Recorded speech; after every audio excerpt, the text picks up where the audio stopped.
মঙ্গল এবং অমঙ্গল মানুষ নিজেদের জীবনে ডেকে আনবে কিভাবে? এটা কোনো পথ পদ্ধতি কি আছে? প্রার্থনা আছে, বিভিন্ন ধরনের প্রার্থনা আছে, আমরা মুসলমানরা দোয়া করি। কিন্তু মঙ্গলের জন্য কোনো শোভাযাত্রায় মঙ্গল আসে, বা কোনো সঙ্গীত দিয়ে মঙ্গল আসে, বা কোনো অন্য কোনো অ্যাক্টিভিটিসে মঙ্গল আসে বা অমঙ্গল হয়, এটা তো কুসংস্কার।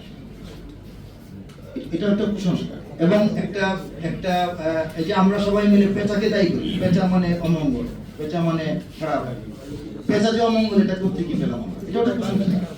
কাজে এই 21 শতকের আধুনিক শতাব্দীতে আমরা পা রেখে কয়টার শতাব্দী পার হয়ে এসেছি, এখনো যদি আমরা আমাদের জাতীয় অনুষ্ঠান মালায় এই জাতিকে, এই প্রজন্মকে কুসংস্কারাচ্ছন্ন করি, কুসংস্কার শেখাই, এটা তো গ্রাম বাংলার ঐতিহ্য তুলে ধরব এবং তুলে ধরা হবে, সেটি আমি বিবৃতিতে পেশ করেছি।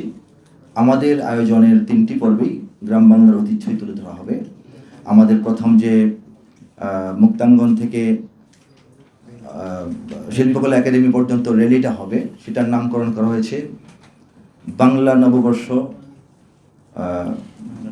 বাংলা নবযাত্রা, বাংলা নবযাত্রা নামের নামকরণ করা হয়েছে। এবং সেখানে আমরা এই জাতির, এই দেশের ইতিহাস ঐতিহ্যের সঙ্গে সম্পৃক্ত বিভিন্ন উপাদান, বিভিন্ন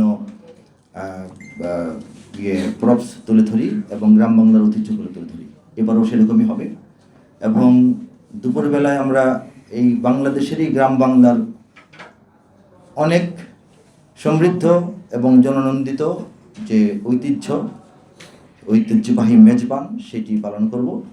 এবং বিকেল ভর সন্ধ্যারাত পর্যন্ত সাংস্কৃতিক অনুষ্ঠান উপহার দেব, সঙ্গীত, কবিতা এবং কথা।